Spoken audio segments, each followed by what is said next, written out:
Right now, the Middle East is standing on the edge of a knife. Just hours ago, U.S. warships launched what the Pentagon calls self-defense strikes against the Iranian ports of Bandar Abbas and Keshem.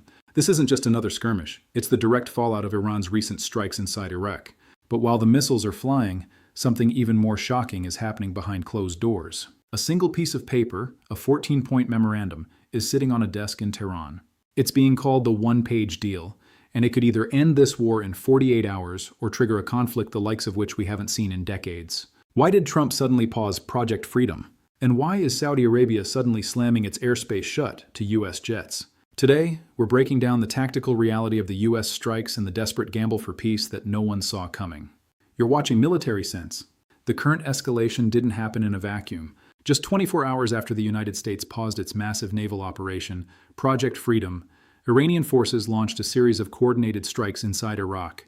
These weren't just random attacks, they were surgical, primarily targeting Kurdish forces and areas near U.S. interests. This was a clear signal from Tehran. They aren't in a negotiating mood, despite the diplomatic olive branches being extended from Washington. In immediate retaliation, the U.S. military launched what the Pentagon is calling self-defense strikes. The targets? Two of Iran's most critical strategic assets, the ports of Bandar Abbas and Keshem, both situated right on the throat of the Strait of Hormuz. The U.S. Navy reported that their destroyers came under fire from Iranian missiles, drones, and fast boats. This wasn't a minor exchange. It was a full-scale naval engagement. The U.S. response was designed to be proportionate but punishing, aiming to degrade Iran's ability to close the Strait of Hormuz without triggering a total ground war, at least not yet. While the missiles were flying, a different kind of battle was happening in the shadows of diplomacy. Envoys Steve Witkoff and Jared Kushner have been working on a high-stakes document known as the one-page deal. This is a 14-point Memorandum of Understanding, MOU, that aims to end the current conflict in a single stroke. But here's the problem. The demands from the U.S. side haven't fundamentally changed in weeks. So why would Iran accept them now? The core of the deal, nuclear moratorium. Iran must immediately stop all uranium enrichment. Sanctions relief. In exchange, the U.S. lifts the current blockade and releases billions in frozen Iranian funds. Transit security. Both sides agree to allow normal transit through the Strait of Hormuz. The 30-day clock. This MOU isn't a final peace treaty. It's a 30-day window to negotiate a permanent solution. If no deal is reached in 30 days, the war restarts. The White House is optimistic, believing they are getting really close to an agreement. But militarily speaking, Iran hasn't actually achieved any of its goals yet. They want the blockade lifted and the funds released before they make permanent concessions. The U.S., however, is demanding the concessions first. It's a classic Mexican standoff, written on a single sheet of paper. One of the biggest shocks in this conflict has been the sudden suspension of Project Freedom. This was the Trump administration's plan to use overwhelming air and naval power to force the Strait of Hormuz open. But Project Freedom hit a wall, not a military one, but a diplomatic one. Saudi Arabia and other Gulf allies were reportedly furious after President Trump announced the operation on social media without prior coordination. In a stunning move, the Kingdom of Saudi Arabia informed the U.S. that it would not allow U.S. aircraft to fly from Prince Sultan Air Base or use Saudi airspace for these operations. Why this matters? Logistical nightmare. Without Saudi airspace, U.S. jets have to take much longer, more dangerous routes. Allied friction. It shows a massive rift between the U.S. and its traditional regional partners who fear Iranian retaliation on their own soil. Iranian leverage. Tehran knows that if the U.S. can't use local bases, their maximum pressure campaign is significantly weakened.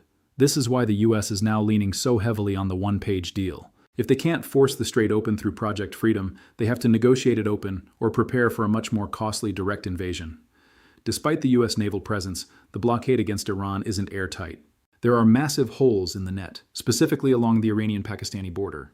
Iran has been successfully smuggling in supplies and smuggling out oil, prolonging their ability to survive the economic pressure.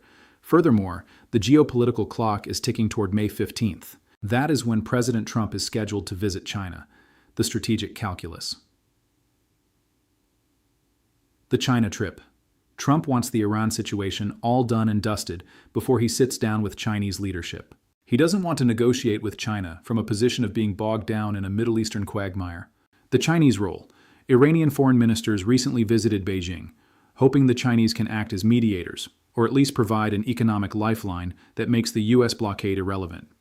If the one-page deal isn't signed within the next 48 hours, the U.S. is threatening to escalate the bombing to a much higher level and intensity. The goal is to break Iran's will before the May 15th deadline. But as we've seen, the Iranian regime believes that burning the region is their only way to survive. So, where does this leave us? The next 48 hours will determine the map of the Middle East for the next decade. We have a one-page deal that offers a desperate exit ramp, but with U.S. missiles hitting Iranian ports and Saudi Arabia closing its skies, the path to peace is narrower than ever. Is the 14-point memorandum a masterstroke of diplomacy, or just a temporary pause before an even bigger explosion? If history has taught us anything, it's that in this region, a ceasefire is often just a chance to reload. Trump wants this settled before he touches down in China on May 15th.